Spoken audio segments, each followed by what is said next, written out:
Okay, time to own more good old GlockNinja here. Now, first of all, since this is part two to a hopefully a two-parter to three of his past videos, which I know he's long since done, but you can thank a YouTube failure along with a mic failure, and with me just not turning my damn mic on that one. But anyways, there's a few other areas that I need to also get my hand explain here. First of all, Glock said that the first Sega system was the Sega Genesis. What the hell was the Sega Master System? Because last I checked, this came out before um, Sega Genesis, and unfortunately, it was not a rousing success. And of course, it just had crappy controls. Not that Sega Master 2, but these were pretty much the controls for it. So, yeah, the Sega Master System was the first real Sega console, from what I can tell. There's probably others. In fact, I think there was a Nintendo console before Nintendo, but that was only released in Japan. But then again, I'm not that fluent on most of this, but I do know about the Sega Master System as well as the Nintendo Entertainment, and of course, Nintendo beat out the Sega Master System. But there was also, and Atari did also come out with their own console, the Atari 7800, but its controller, there we go. Yeah, its controller was an absolute shitfest. It pretty much was like the 5200 controller, but it was just crap. Which was funny because out in Europe, they all got a better controller. hmm Yeah, and not only that, they said that this was going to be the controller for the 7800, and pretty much they lied. So Atari was bullshitting us yet again. After that came out the Atari Jaguar, and the damn thing was a complete fiasco, was a complete disaster, and Atari has no longer went back into video game pretty much after all this mess and all the shit they caused and blah blah blah. But one other thing that caused it was the personal computers, two of which were from Atari and some from Radio Shack. Yeah, Radio Shack was making their own personal computers back then.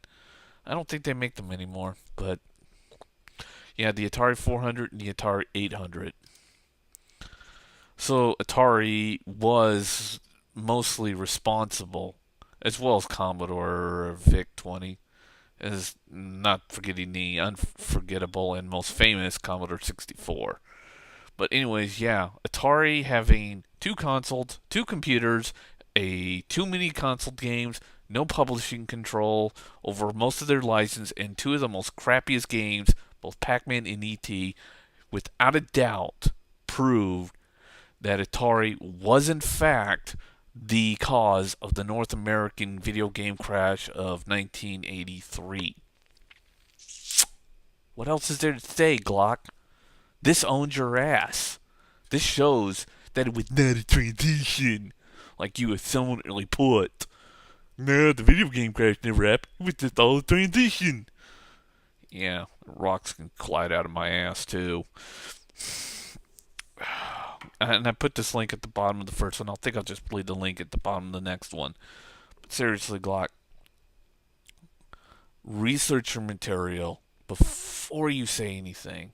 And by the way, major companies lost their jobs over this. Like, well, I believe a company called U.S. Sorry, I have to look for this. Oh yeah, U.S. Games went out of business along with this company, and other companies like Marvel,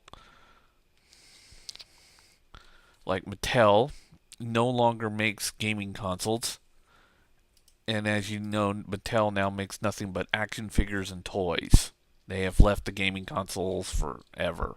Mattel is it's just pretty much out. So did Coleco, and just about hundreds. Even Sears left it. So, and of course, Radio Shack was even in it, making television clones. And what was funny was that the ColecoVision, even though it was good, had an add-on that allowed you to play Atari 2600 games. That's how bad it was getting. See that slot right there? That's where the add-on went on to.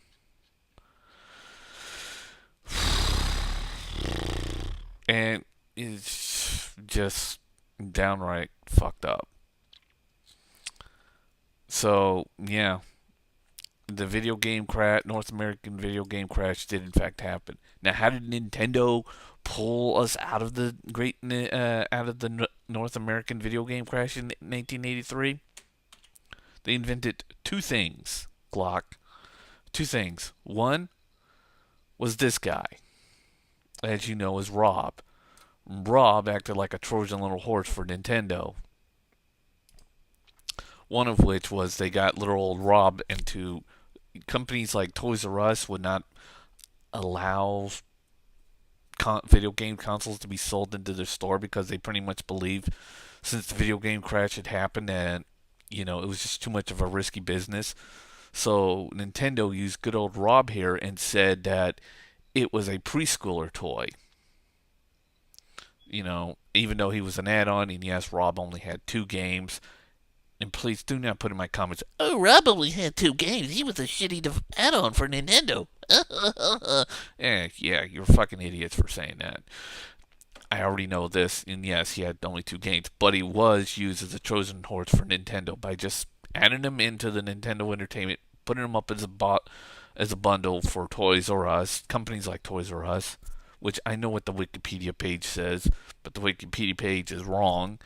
There was bundles of Rob and Nintendo, and basically, and I know this because I was there, by the way, but basically they used him and made him look like, well, a preschooler's toy, and that way, Toys R Us would sell him off as just another toy, and it worked because Toys R Us never caught on that they were selling a video game console. They just pretty much thought the whole time they were selling a they just thought they were selling a toy, but they didn't know that they were selling a video gaming console at all. They just thought the whole time, oh, this is just a kid's toy. And it worked, and Nintendo made a fuckload of money. The other thing that they did was they regulated the gaming consoles by implementing this.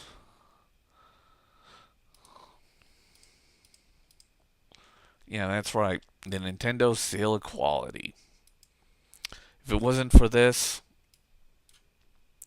the video game console wars would have gone out of control yet again, and we would have probably wound it up with another video game crisis. So Nintendo created the Nintendo seal of quality to pretty much monitor their fucking shit that's going on. And even today, all gaming companies are doing this, including Microsoft. So, and yeah, Nintendo doesn't innovate anything. Yeah, sure. If it wasn't for the Nintendo seal of quality, we wouldn't see games like for Xbox or even PlayStation that have their own little checks and balances on video game consoles that are being distributed because, well, Nintendo started the ball for this. Well, I hope this education has been good for you, Glock, and I hope you've learned something new. And please stop saying ridiculously stupid shit. And I mean ridiculously stupid shit like gaming is a necessity of life and or the great video game crash never happened because it was all just a transition. A transition. Seriously, dude.